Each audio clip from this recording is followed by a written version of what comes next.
Tercer día de incidentes en cárceles del país. Ahora ocurre en la penitenciaría del Litoral, donde tras detonaciones de explosivos y una balacera, se reportan 6 reos y 4 uniformados heridos. Germán Cáceres, el sospechoso del femicidio de María Belén Bernal, habría salido del país hacia Colombia, según la policía. Les presentaremos la ruta de fuga. Nueva pugna entre la Asamblea y el Ejecutivo. Los legisladores señalan un incumplimiento del plan de gobierno del presidente Lasso, mientras el régimen vuelve a mencionar la muerte cruzada. Buenas noches, televidentes amigos. Las cárceles siguen siendo centros de violencia. Este miércoles hubo incidentes en la penitenciaría del Litoral de Guayaquil, luego de 2 días de registrarse un amotinamiento en la cárcel de Cotopaxi. Las autoridades del Servicio de Rehabilitación Social confirmaron que 6 reos y 4 policías resultaron heridos. Bessie Granja preparó un informe. Las detonaciones se escucharon a las 14:30 de este miércoles en la penitenciaría del Litoral de Guayaquil. Así, videoaficionados captaron el enfrentamiento entre reos. Según información del Servicio Nacional de Atención de Privados de Libertad, los pabellones 2 y 3 se enfrentaron contra el 9. La desesperación sobrecogió a los familiares de los reclusos, quienes exigieron a la policía información sobre los internos. Esto ocasionó algunos desmanes.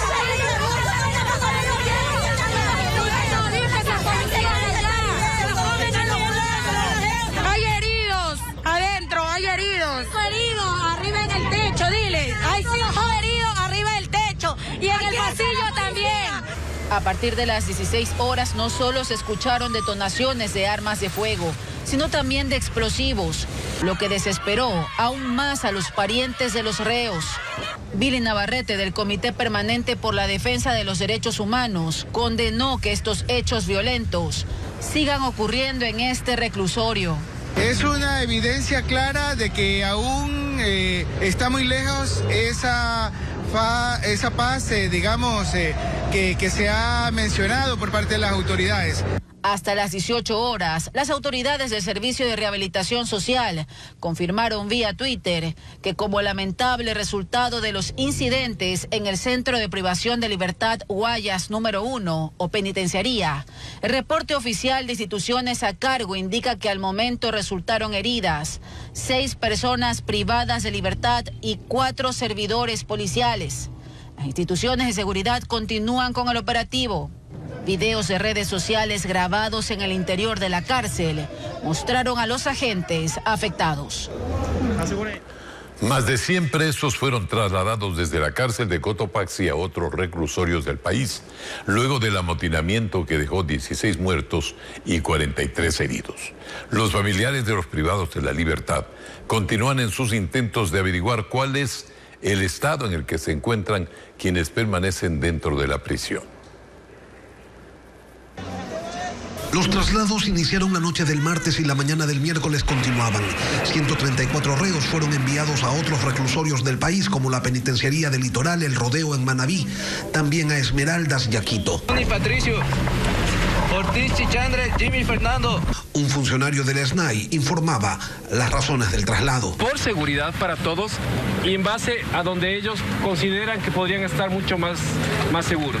Hasta la cárcel de Cotopaxi continuaron llegando familiares de los presos para conocer si los suyos constaban en la lista de 16 fallecidos y 43 heridos, luego del amotinamiento que tuvo lugar en este centro de rehabilitación y que se extendió por 2 días. Que aquí nos tienen engañado, que ya nos van a dar información, que a las 8 nos dijeron que a las 10 y Y al mediodía y hasta la vez no sabemos nada. En la tarde hubo un sobrevuelo y se constató que las cosas, por ahora, dentro de la cárcel están tranquilas. Mientras tanto, en la prisión de Santo Domingo de los Áchilas informaban que hasta el momento por allá no habían recibido ninguna derivación. No ha llegado ninguno, pero si es que hubiera que recibir a alguien, pues se tendría que primeramente hacer una evaluación de la seguridad de la cárcel y ver cómo se puede manejar el tema. Y decían también que si tienen que recibir a alguien, ellos están preparados porque este penal fue reforzado luego de las masacres de mayo y julio que ocurrieron aquí y que dejaron a 56 personas privadas de la libertad sin vida. Sin embargo, los familiares de quienes se encuentran allí recluidos temen que la llegada de nuevos presos pueda alterar la tranquilidad que hoy allí se vive. Peligroso, con incertidumbre que de pronto y con el miedo que de pronto les vaya a pasar algo, porque ya incluso hay para amanecer ayer y ya hubieron disturbios acá adentro. Pese a que en Santo Domingo se señala que tendrían capacidad para recibir entre 120 y 200 ppl, se enfatiza que en este centro los integrantes de la banda delictiva Los Lobos no serían bien recibidos y que eso podría causar problemas. Esto mientras en Cotopaxi 600 policías y militares están atentos ante la posibilidad de que se generen nuevas situaciones de violencia. Las autoridades aún no han señalado si lograron ya retomar el control de toda la prisión. Leandro Norero, quien según las autoridades es uno de los 16 asesinados en la cárcel de La Tacunga, tenía una audiencia de formulación de cargos por tráfico de drogas el último lunes, es decir, el mismo día de su muerte. Además, la próxima semana debía asistir a otra audiencia preparatoria de juicio por lavado de activos. Un informe de Jacqueline Rodas sobre esta situación. Leandro Norero Tigua, acusado de financiar bandas delictivas y el narcotráfico y de lavar dinero a través de complejos entramados de negocios, intentó en varias ocasiones a través de recursos salir de prisión. No lo logró y fue asesinado el pasado lunes en la 8ª masacre carcelaria que ocurre en el país. El hecho se dio el mismo día que tenía que comparecer ante la justicia. La unidad multicompetente de San Borondón fijó para el 3 de octubre a las 10:30 la audiencia para formularle cargos por tráfico de drogas, solo 2 horas antes de que se diera la primera alerta del motín en el centro regional de Cotopaxi. La diligencia no se instaló porque Norero cambió de abogado a último momento y este no se presentó. Pese a que su fallecimiento es público, ayer la jueza volvió a fijar la audiencia para este viernes.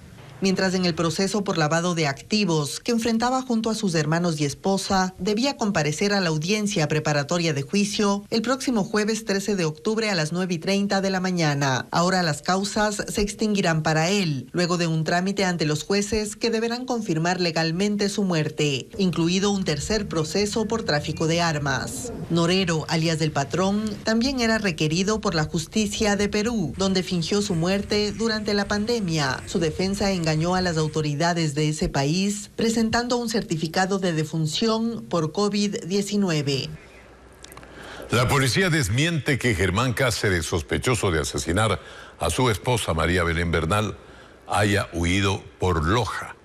Las evidencias más bien muestran que luego de ser liberado la noche del martes 13 de septiembre, partió en su moto hacia el norte y salió por Colombia. El último registro que se puede publicar lo ubica esta tarde en Medellín. 21 días después su paradero es incierto, lo buscan en varios países ya. Jacqueline Rodas con la crónica. La última vez que se supo del teniente Germán Cáceres, esposo de María Belén Bernal y principal implicado en su femicidio, fue el martes 13 de septiembre a las 22:40, cuando se lo liberó tras rendir su versión y permanecer 8 horas detenido. Entonces emprendió su fuga. La policía desmiente la información que circula sobre su supuesto trayecto hacia Loja. Las cámaras de seguridad que ahora se conocen dan cuenta de que partió desde Quito hacia el norte del país. La madrugada del miércoles 14 de septiembre a la 1:40 pasó por el peaje San Roque en la provincia de Imbabura. A las 2:22 cruzó el peaje de Ambuquí en la misma provincia. A las 3:01 ya estaba en Carchi. Pasó por el peaje San Gabriel. 19 minutos después lo ubican en el obelisco de Tulcán y a las 3:32 llega al peaje de Rumichaca. Permanece ahí y media hora después lo cruza rumbo a Colombia. Ya en ese país Cámaras de seguridad lo captan a las 4:40 en el peaje El Placer vía a Pasto. A las 4:58 ingresa a esa ciudad y la próxima ubicación que tiene el bloque de búsqueda es a las 10:21 de la mañana en el eje cafetero en Pereira. En esa ciudad permanece hasta las 11:42, cuando lo ven en un local llamado Rapitienda. El último punto que puede hacerse público es el túnel de Occidente en la vía Medellín-Santa Fe de Antioquia. Hasta aquí el recorrido lo hizo a bordo de una motocicleta. Desde entonces han pasado 21 días y Cáceres sigue prófugo. Se desconoce si sigue en Colombia o ya está en otro país. El comandante general de policía Fausto Salinas, a quien el presidente hace 12 días le dio 7 para que lo encuentre, dice que no puede dar más detalles para no entorpecer la búsqueda y que su permanencia en el cargo sigue bajo evaluación. También informó la situación de los generales Freddy Goyes y Giovanni Ponce, a quienes el presidente desvinculó por este caso, pero siguen en funciones. En el momento que surja una información, sobre todo una verdad procesal debidamente contrastada, debidamente identificada, se hará inmediatamente, se dará curso a esa baja solicitada. Además, informó que el sumario administrativo contra 12 uniformados por los hechos ocurridos en la escuela de policía podría durar más de 45 días. Y en la política vuelve la pugna de poderes. La Asamblea acusa al presidente Guillermo Lasso de incumplimiento de funciones. Más de 100 legisladores apoyaron una resolución en ese sentido, aunque legalmente no podrán impulsar un nuevo proceso de destitución del mandatario. Francisco Garcés tiene las posiciones sobre este tema. 103 asambleístas votaron a favor de la resolución propuesta por Mireya Pazmiño de los rebeldes de Pachacutic, en la que se declaró que el presidente Guillermo Lasso incumple su plan de gobierno al haber presentado al legislativo un informe de labores incompleto por su primer año de funciones. La proponente está clara en que la resolución no tiene peso legal y que por tanto la asamblea no podrá impulsar un proceso de juicio o destitución del presidente. Ahora lo que puede pasar es que cualquier ciudadano ecuatoriano con la resolución que sacó la Asamblea Nacional puede pedir al Consejo Nacional Electoral los formularios para la revocatoria de mandato, porque ahora sí, con esta resolución se está evidenciando el incumplimiento de funciones. El mismo criterio tienen los legisladores de UNES, quienes durante el pasado paro nacional presentaron una propuesta de destitución que no tuvo los votos suficientes en la Asamblea. La sociedad civil tomará esta resolución y tomará las acciones correspondientes.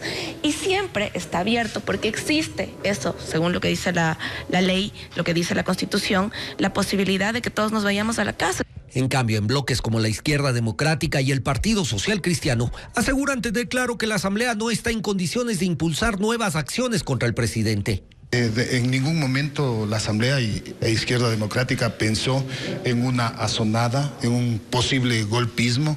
El llamado de atención que le hace la Asamblea al Ejecutivo de que no está cumpliendo. El efecto práctico evidentemente no es ninguno. Hay un efecto simbólico, eso sí, de un rechazo a una gestión del gobierno que deja mucho que desear ya. El Ejecutivo reaccionó inicialmente con un comunicado en el que recuerda que la Asamblea no puede definir incumplimiento de funciones del primer año de gestión de un plan delineado para 4 años. Y recuerda que esa no es causal para un juicio político, aunque la obstrucción sistemática de dicho plan sí podría justificar la disolución de la Asamblea Nacional, por lo que no es recomendable que el Parlamento siga empeñado en dar esa impresión, dice. El secretario jurídico de la presidencia, Fabián Pozo, prefirió no hablar de muerte cruzada ni de una destitución de Lasso. El efecto jurídico que se ha comentado sobre un juicio político, reitero, no es posible según la Constitución. La decisión de la Asamblea se produjo un día antes de que concluya el diálogo con el Ejecutivo por el proyecto de ley de inversiones y a 2 días de que se abra otra para definir reformas sobre seguridad.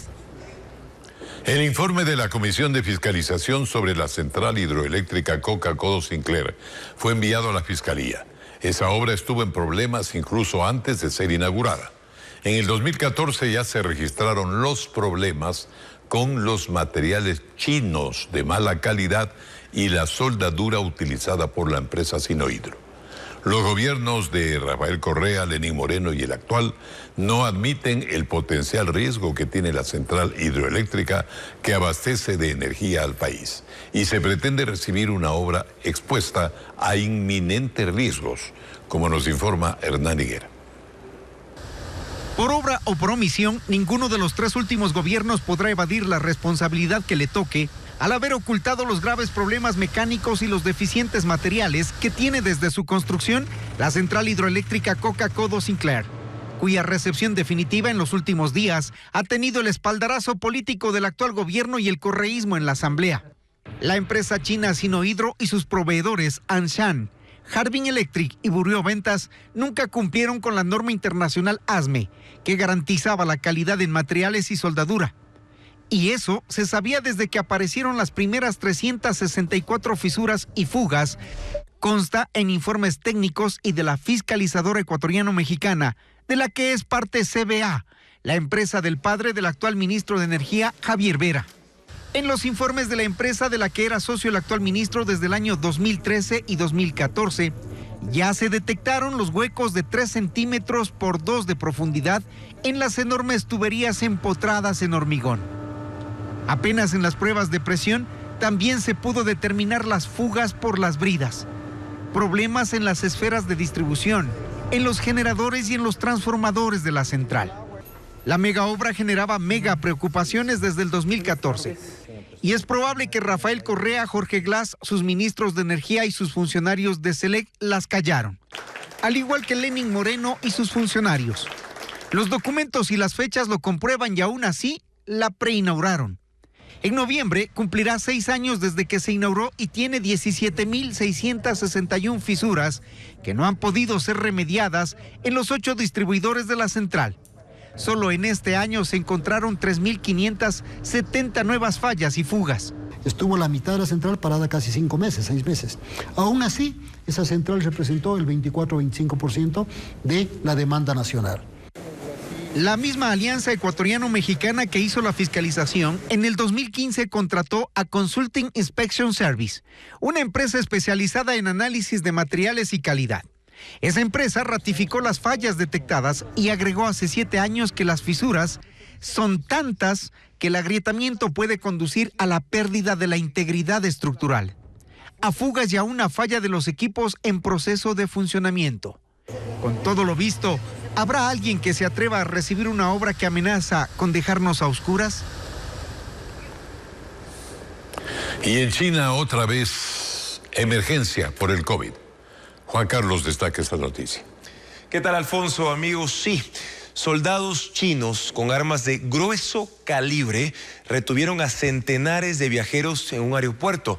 Los obligan a quedarse aislados debido a la detección de casos de COVID-19. Con ametralladoras en mano, impiden que se vayan a la ciudad o que aborden vuelos para salir. Los usuarios reclamaron por una actitud que dicen parece impuesta por una ley marcial, mientras que el gobierno, en cambio, lo justifica por su política de cero COVID. Lo primero con lo que se toparon los usuarios en el aeropuerto de Sichuan-Bana, en el sur de China, fue esto. Militares armados con ametralladoras y vistiendo trajes de seguridad, impidiéndoles el paso. Nadie entra, nadie sale. No podían abordar sus vuelos y tampoco pasar a la ciudad. China aplica desde el año pasado una política de cero tolerancia contra el COVID y cuando detectan así sea pocos casos, han llegado a cerrar ciudades enteras.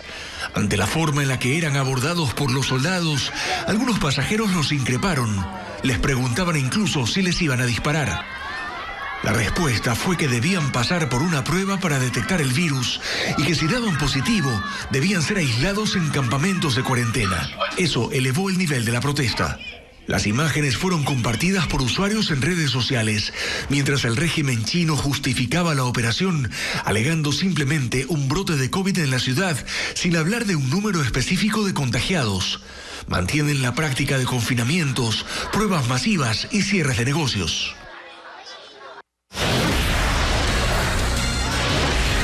Corte comercial, amigos, y enseguida momentos de pánico se vivieron en una unidad educativa tras un ataque armado en los exteriores de un centro educativo del noroeste de Guayaquil.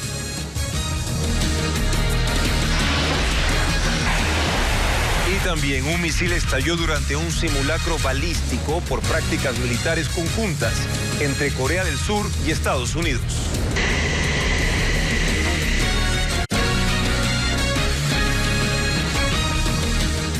Continuamos. Ejecutivo y Legislativo tienen acuerdos previos sobre lo que sería el nuevo proyecto de ley de inversiones. En una mesa de diálogo conjunta se elaboró el anteproyecto que podría destrabar el texto que es clave para el plan económico del régimen. Francisco Garcés nos entrega detalles.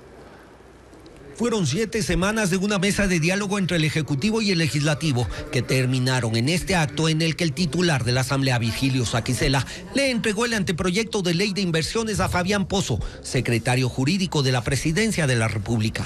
El texto fue elaborado por delegados de los diferentes bloques legislativos y técnicos del Ejecutivo.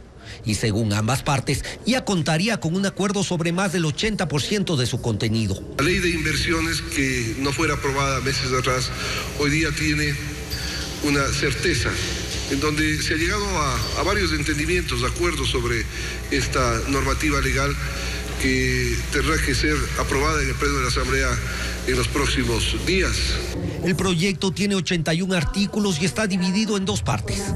La primera, denominada Transformación Digital, contiene 12 artículos con incentivos para inversiones en industria digital y audiovisual, como nuevas áreas productivas. Y la segunda parte, con 69 artículos, contempla la creación de zonas francas y nuevos procesos como la digitalización de trámites de los registros mercantiles y de la propiedad, así como trámites notariales y otros procesos administrativos. Ahora el proyecto será analizado en el Ejecutivo, que deberá definir si es viable o no. Un informe del Ministerio de Finanzas, el dictamen, ¿no es cierto?, el informe de impacto. Una vez que se cuenta con ello, es nuevamente enviado a la Asamblea. Yo creo, si esto es de definición del señor presidente, pero creo que todos estamos conscientes que la generación de empleo e inversión es urgente. En la mesa de diálogo, 14 de los artículos quedaron aún sin acuerdo.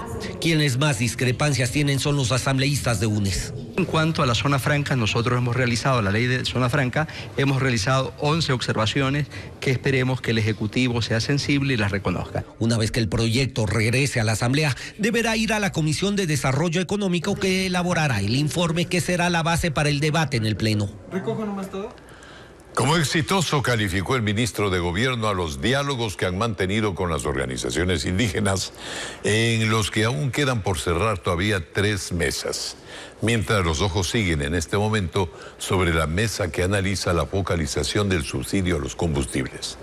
No hay acuerdos alrededor de esta vieja polémica en el país. Quedan solo 7 días para finalizar las conversaciones, como nos recuerda Carla Delgado. 143 acuerdos han alcanzado hasta el momento el gobierno y representantes del sector indígena. Así lo aseguró el ministro de Gobierno, Francisco Jiménez, quien explicó que la mesa de derechos colectivos es por ahora la más fructífera. Ha contabilizado en total 55 acuerdos. Es la primera vez, y no nos cansaremos de decirlo, que las organizaciones sociales se sientan directamente con los funcionarios gubernamentales, representantes de más de 32 instituciones, a llevar a cabo un diálogo franco, honesto, transparente. Sin embargo, en esa mesa hay aspectos considerados como prioritarios para los movimientos indígenas en los que no se llegaron a coincidencias, según lo detalló la ministra de Educación, María Brown. Se trata del tema en el cual el Estado no desistirá de la demanda de inconstitucionalidad, de amnistía a miembros de pueblos y nacionalidades. No derogará el decreto 1247 del 2012 ni el decreto 468 que hablan de los temas de frontera extractiva. Y mencionó algunos de los puntos alcanzados. Se acordó la conservación y recuperación de territorios ancestrales y comunitarios, siempre y cuando y en donde esto sea aplicable, así como la elaboración del manual de procedimiento de registro de tierras rurales. Esto mientras los debates hoy se centraron en la mesa de educación superior. La propuesta de las organizaciones indígenas es clara: el incremento del presupuesto. Total de postulantes del 40 al 50% no acceden a la educación superior. Repito, esto equivale a 200,000 estudiantes y esto equivale a $800 millones que haría falta para cubrir este déficit. Entonces, eso es lo que vamos a solicitar en estas mesas. Faltan por cerrar 3 mesas. La más polémica sigue siendo la de focalización a los combustibles.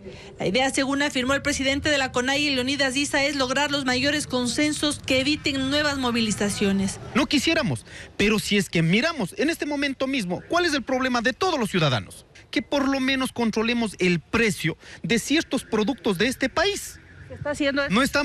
No hay nada, en este punto no hay nada. Esto mientras a los diálogos les queda apenas 7 días. El próximo 12 de octubre concluye el plazo que dispusieron para el cierre total de los debates. En Guayaquil, 2 adolescentes fueron atacados a tiros en los exteriores de un colegio. Los disparos causaron nerviosismo en los alumnos mientras recibían clases y también en los padres de familia que inmediatamente llegaron y sacaron a sus hijos del plantel. Diego Cuenca nos describe lo que ocurrió. La balacera ocurrió en los exteriores de un colegio en el noroeste de Guayaquil. Los padres de familia llegaron desesperados al plantel para sacar a sus hijos. Mi hijo me hizo llamar de un compañero que los vengan a ver, que había habido una balacera y que los vengan a ver. Él tenía miedo. Temían por la seguridad de los estudiantes, luego de que 2 adolescentes fueron atacados a tiros afuera de la institución. Las clases se suspendieron. 2 jóvenes se encontraban hacia un lado de la unidad educativa conversando entre ellos cuando una moto con 2 ocupantes realiza disparos contra dichas personas. Mientras en la calle quedaron los restos de las balas que utilizaron para disparar a 2 adolescentes, uno de 15 y el otro de 17 años. Ambos resultaron heridos. Han llegado los sicarios a quererle quitar la vida a los jóvenes que están en el colegio, a los alumnos que han sido los que han estado valiendo. Aún se desconoce el motivo del ataque criminal, pero los padres de familia tienen sospechas. Porque hay mucho contrabando de droga. Terminen las clases online los chicos porque está demasiado peligroso. No es la primera vez que ocurre un tiroteo afuera de una unidad educativa. A pesar de que en agosto el gobernador del Guayas anunció el plan Mi Colegio Seguro, que busca resguardarlos con policías y militares. Pero en el momento de la balacera no hubo presencia de uniformados. El sector pertenece al distrito Florida, norte de Guayaquil, donde las muertes violentas superan las 90 en lo que va del año. Hay un incremento de casos de viruela del mono en el país. Pese a que, según el Ministerio de Salud, la situación está controlada, en 8 días se reportaron 23 contagios nuevos. Ocurre mientras los casos de COVID-19 han descendido considerablemente. Rafael Hermida nos tiene el informe epidemiológico. Los casos de viruela del mono aumentan en el país, pero según el Ministerio de Salud, la situación está bajo control. Solo en la última semana se reportaron 23 nuevos contagios y ya son 142 las personas con viruela del mono. Guayas, Pichincha y Azuay son las provincias con mayor número de infectados a escala nacional. Al momento están en cerco epidemiológico 224 personas, en aislamiento 92 personas y han recibido el alta 47 personas. Al momento se reporta una persona fallecida que presentaba enfermedades preexistentes. Ante este incremento, las autoridades anuncian que ningún cuadro se ha complicado, pero hacen énfasis en mantener las medidas de bioseguridad en aglomeraciones y acudir a los centros de salud en el caso de presentar algún síntoma. Y mientras los casos de viruela del mono suben, los de COVID-19 disminuyen considerablemente. Así lo anunció el COE Nacional tras una reunión este martes. Según el Ministerio de Salud, en la última semana se reportaron 336 casos de coronavirus, la cifra más baja del año. La mortalidad para COVID-19 también ha disminuido y esta semana hemos reportado un solo caso, al igual que la positividad viral para pruebas de antígeno y PCR se mantienen en 5%. Por eso el organismo analiza eliminar las restricciones de ingreso al país en los próximos 10 días.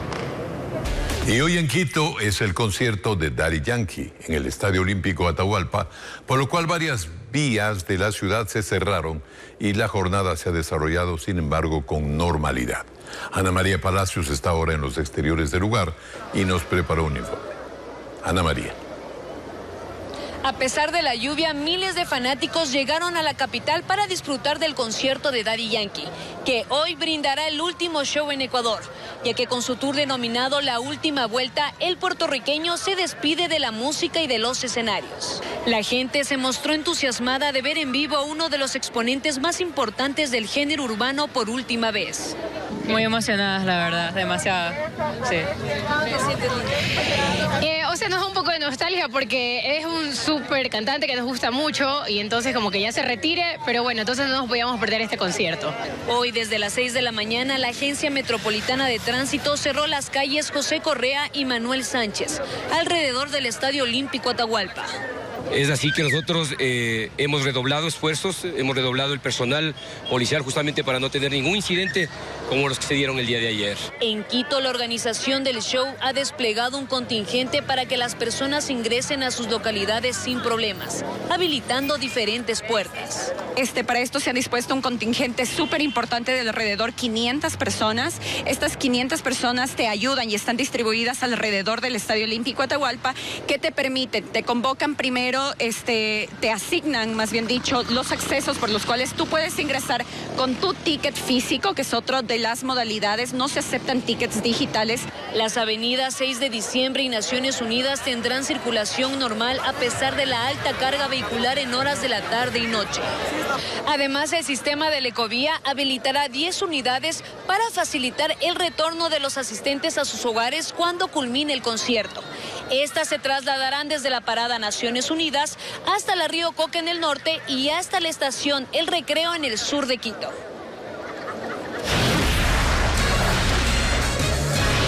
Y aquí una pausa. Al volver se mantiene una situación crítica de inseguridad en Esmeraldas. Todos tienen temor, ya se han registrado 400 asesinatos solo en este año en la provincia Verde.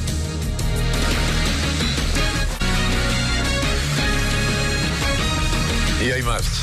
Robos, asesinatos, extorsión, todo esto mantiene en zozobra a los esmeraldeños, como ocurre en buena parte del país.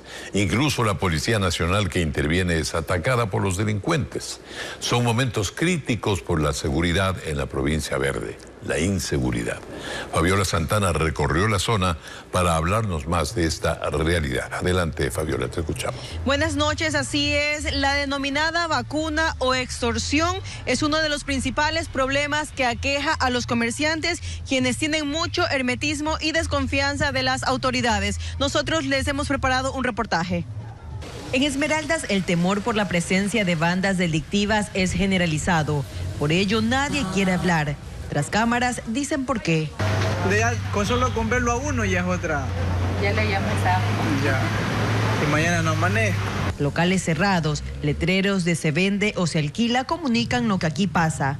Robos y extorsiones a comerciantes. Automáticamente pierde su tranquilidad, su forma de vida, la familia. Dicen que son observados por los delincuentes que constantemente pasan por sus negocios. Ellos se paran al frente, dan vuelta, después llega otra persona con el mismo movimiento, dan vuelta. A la hora vienen y le roban a usted. Este llamado vacunamiento es un delito complejo que no existe si es que usted no lo denuncia. Pero nosotros tenemos canales seguros como el 1-800 delito. Pero los comerciantes no confían, pues a los propios policías los atacan. La noche del martes un patrullero fue baleado y un uniformado se salvó de morir. El nivel de agresividad ha aumentado. Antes de pronto a un ciudadano se le podía verbalizar y el ciudadano se detenía y colaboraba. Ahora estamos viendo que hay personas que están armadas, que al momento de verbalizar simplemente reaccionan de una forma muy agresiva haciendo uso de sus armas. Incluso unidades de policía comunitaria también son atacadas, han cerrado, ni las UPC móviles se han librado. Atentados que ocurren cada que los uniformados le hacen frente, hasta por borrar murales con imágenes de sus organizaciones. Esto sin contar que de enero a septiembre se registran cerca de 400 asesinatos en relación a los casi 100 del año pasado en ese mismo periodo. Casi el 90% de estas personas estuvieron vinculadas con alguna actividad de índole criminal y específicamente con asuntos del narcotráfico. La policía afirma que no se dejará amedrentar, que hará nuevos golpes a estas bandas, aunque calculan que en las calles hay unos 5,000 ya reclutados por esas agrupaciones. Sin embargo, la Policía Nacional dice que también tienen que luchar contra las mafias que operan desde las cárceles. Es lo que podemos informarles desde Esmeraldas. Que tengan una buena noche. Ok, muchas gracias. Y el presidente de la Federación de Cooperativas de Transporte Interprovincial, Abel Gómez, denunció que el 80% de quienes se dedican a esta actividad son víctimas de los extorsionadores también, y por eso convocan a un plantón para exigir seguridad. La próxima semana será ese plantón. El 80% están vacunados.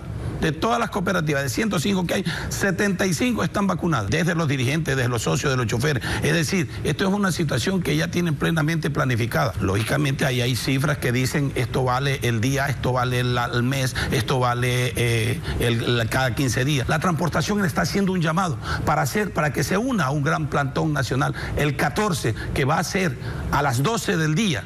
Justamente decisión que se tomó el día de ayer, justamente reunidos todos los transportistas.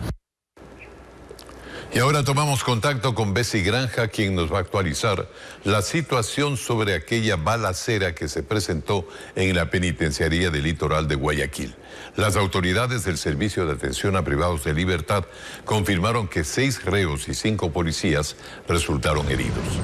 Te escuchamos, Bessie, adelante. ¿Qué tal? Muy buenas noches. A esta hora continúa el operativo de seguridad dentro de la penitenciaría del litoral, donde esta tarde se registraron graves incidentes entre 3 pabellones, el número 2 y el 3 contra el número 9, según lo que habrían confirmado las mismas autoridades de rehabilitación social. Se conoció que 6 reos y 4 policías resultaron heridos por los enfrentamientos. Sin embargo, en una última actualización, el Servicio de Atención a Personas Privadas de la Libertad informó que las detonaciones habrían cesado al momento. Sin embargo, se registran daños en infraestructuras y también una ambulancia del Ministerio de Salud habría trasladado a un privado de libertad herido a una casa de salud local. Aquí no solamente se escucharon detonaciones de armas de fuego desde las 14:30, sino también explosivos. Es más, se conoce que los afectados habrían justamente resultado heridos por el uso de explosivos. Sin embargo, seguimos a la espera de que una autoridad del Servicio de Atención a Personas Privadas de la Libertad confirmen estos hechos. Lo que se conoce ha sido informado a través de los canales de comunicación de redes sociales de esta cartera de Estado.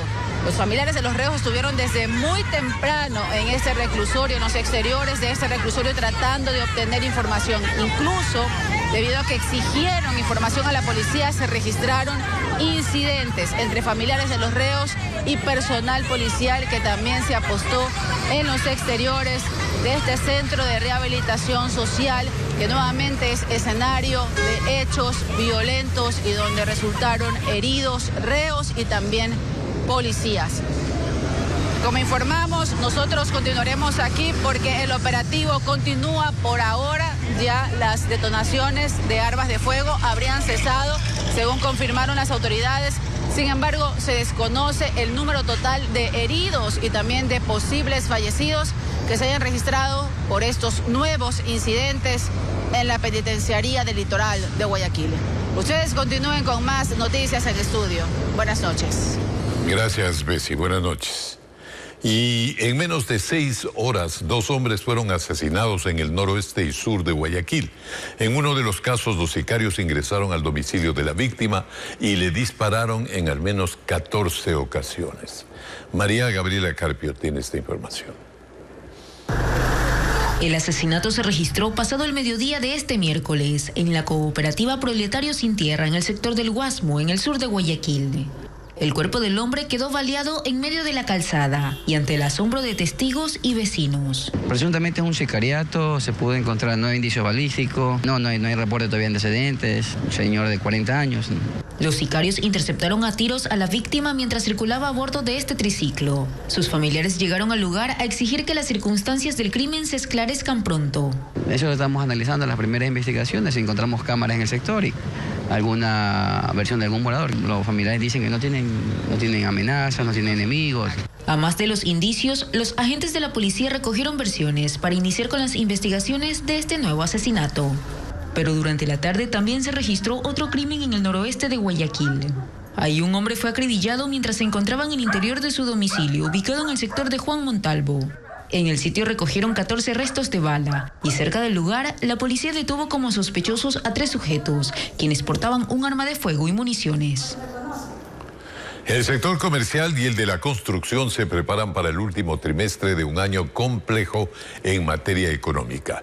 La guerra entre Rusia y Ucrania ha provocado un aumento en la inflación en todo el mundo, lo que a su vez genera que Ecuador importe productos terminados, materias primas e insumos más caros. Juan Carlos Asprúa conversó con los representantes de estos sectores. Faltan 3 meses para que termine el 2022 y la economía mundial sigue tambaleante por el conflicto bélico entre Rusia y Ucrania que tiene en vilo al planeta. Pese a ello, en Ecuador, las ventas del sector comercial hasta agosto crecieron en 8,6%, lo que significa un aumento de $6.000 millones en comparación al 2021. Recuperación de alguna u otra forma de la normalidad en las actividades económicas. Siguiente punto importante es el aumento de las exportaciones en el Ecuador. Como estamos dolarizados, ¿qué es importante para el Ecuador? Recibir divisas. Y un tercer punto que es fundamental son las remesas, lo cual quiere decir que el Ecuador recibirá $4.600 millones correspondiente a remesas.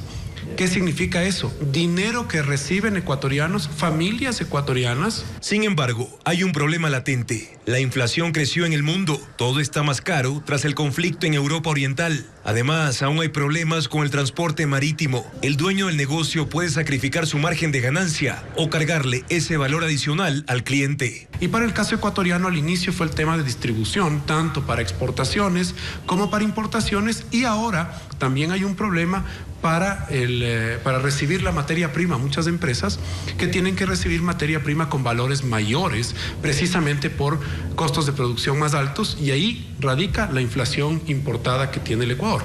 Desde el sector de la construcción, otro de los más afectados por la pandemia, las expectativas son alentadoras para finales de año en cuanto a la venta de una vivienda propia. Sin embargo, esta actividad no está lo suficientemente recuperada por un factor. Básicamente la construcción, un rubro importante es la obra pública, y el gobierno está priorizando el reducir el déficit fiscal y no está priorizando la inversión. Hay puentes de caminos vecinales, hay agua potable, hay baterías sanitarias para mucha de la población que no tiene. Ahora, ambos sectores esperan reactivarse para lo que queda del año y enfrentar con fuerza los primeros meses de 2023, en los que, según expertos internacionales, podría asentarse una eventual recesión económica a escala mundial.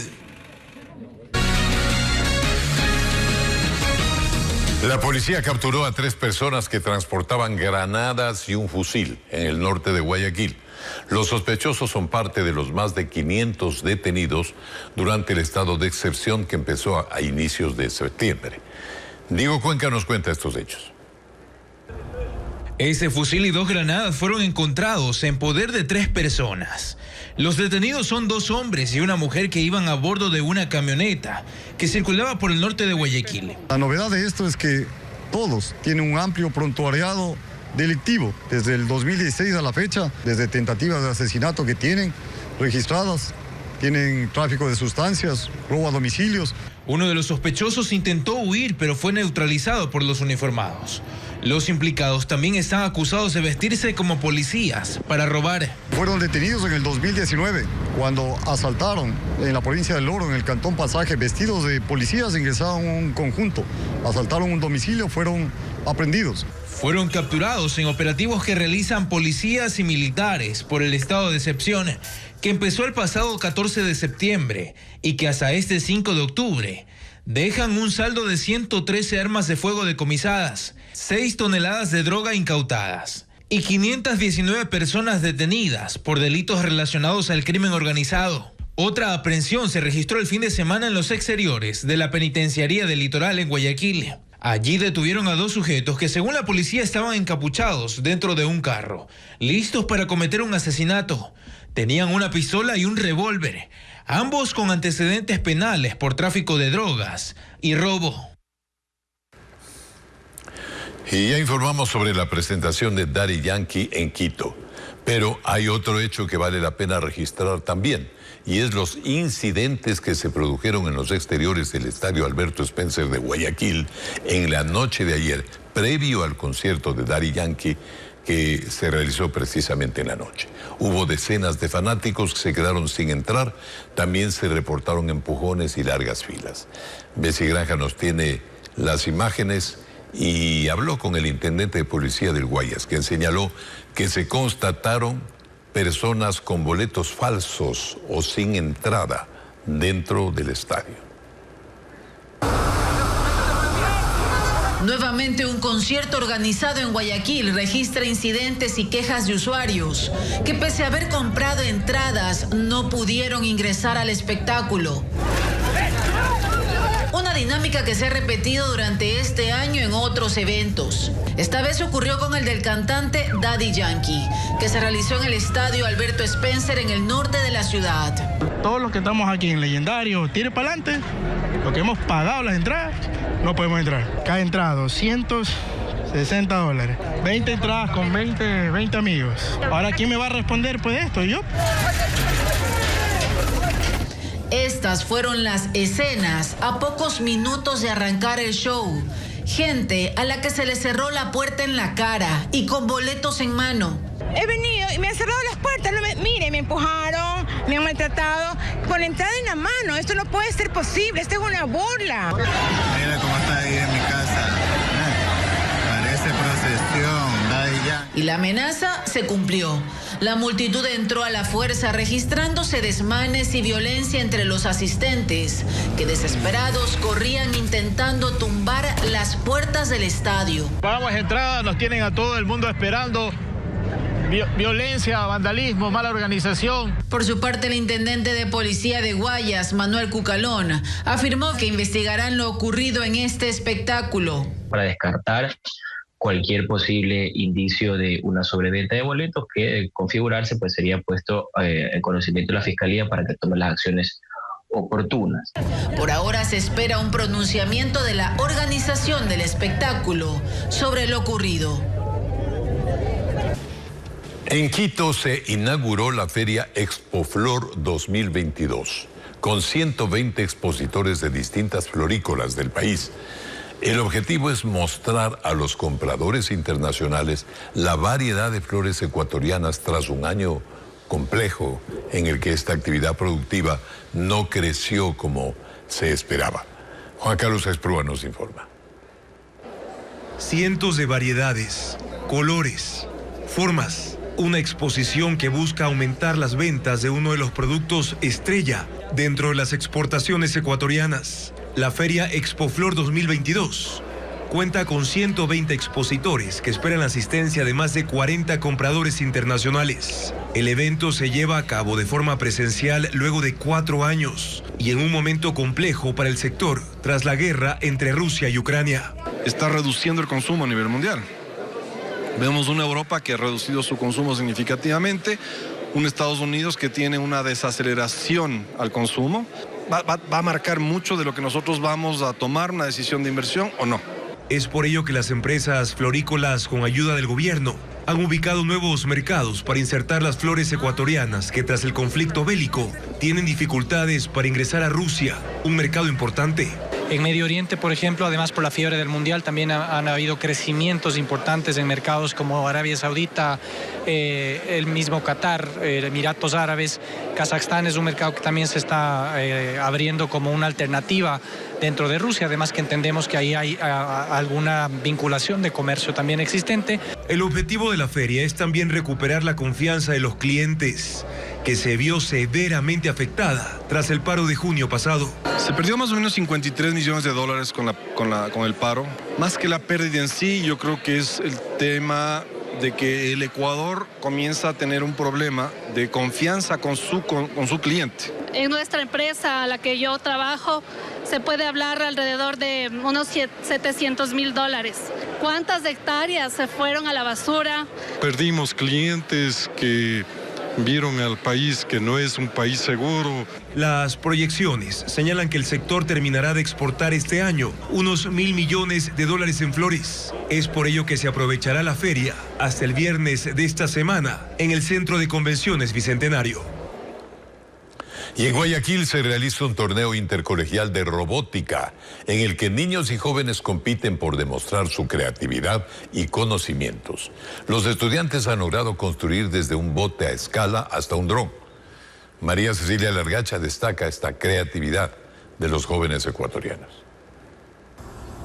¿Qué puede haber de raro en ver a unos niños jugando alegremente, lanzando botes a la piscina o divirtiéndose con un futbolín motorizado o moviendo unos carritos a control remoto? Bueno, pues que todo esto, los botes, los carritos, los controles remoto, todo lo construyeron ellos. Bueno, desde el modelado 3D del chasis, la base del bote, investigando cuál sería el mejor diseño, también los materiales, el proceso del ciclo del diseño para poder llevar a cabo el mejor. Y aunque escuchándolo uno pueda pensar que hacer todo esto es complicadísimo, ellos que han visto robótica desde sus primeros años de enseñanza dicen que no, que esto de complicado no tiene nada. La construcción es bastante simple, es solo unir ciertas piezas y para mí la parte más difícil es programarlo, ya que los bloques tienen que ser usados con bastante cauteleza, ya que un bloque puede dañar toda la programación completa. Y no son solo proyectos divertidos, sino útiles, capaces incluso de mejorar vidas. Este proyecto es una prótesis robótica para ayudar a las personas que no tienen los recursos necesarios para costear las que se encuentran actualmente en el mercado, que están entre unos $2.000. Al realizarlo en esta parte como proyecto, podemos costear entre unos $200 a $300. En esta feria, que realmente es una competencia de robótica colegial, participan estudiantes de entre 7 y 17 años de varios colegios de Guayaquil. La organización es del Colegio Politécnico, Copol.